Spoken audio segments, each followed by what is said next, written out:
In this chapter, why economics matters, how societies make decisions, major economic theories. Let's face it, if there's one fundamental principle guiding life on Earth, it's scarcity. There simply aren't enough beachfront houses, luxury cars, and seats at the theater for everyone who wants one. And on a more serious note, there's not enough food, clothing, and medical care for everyone who needs it. The entire discipline of economics and all economic activity arises from a scarcity of goods and services in comparison to human wants and needs. If there is not enough of something for everyone who wants or needs it, society faces a serious problem.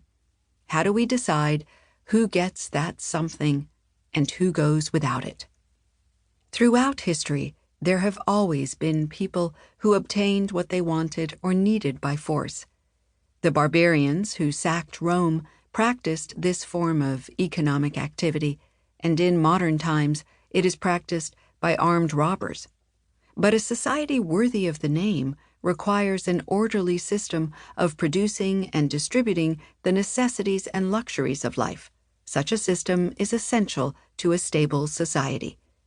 Economics is the study of systems of production and distribution, which are called economies, and of their fundamentals, dynamics, and results.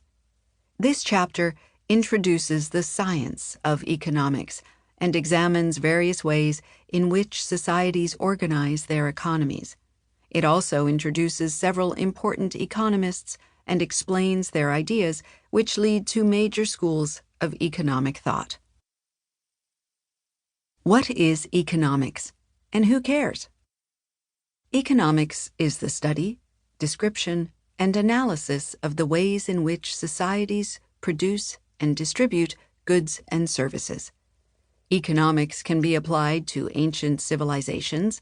The Greeks and Phoenicians had economies, and to modern societies at the national, state, and local levels.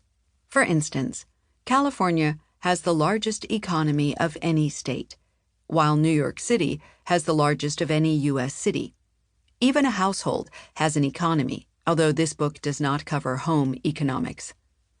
Any system for deciding what is produced, how it is produced, and who gets to consume it, whether it is the system of an entire planet, as in the global economy, or a defined segment of society, is an economy and can be understood in economic terms.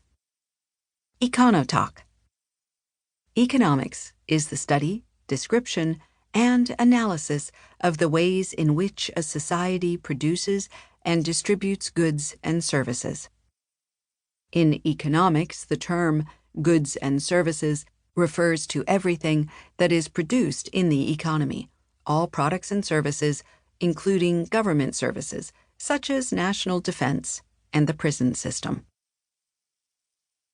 An inexact science? Economics is one of the social as opposed to natural or physical sciences, like psychology and anthropology. Social sciences examine and explain human behavior and interaction.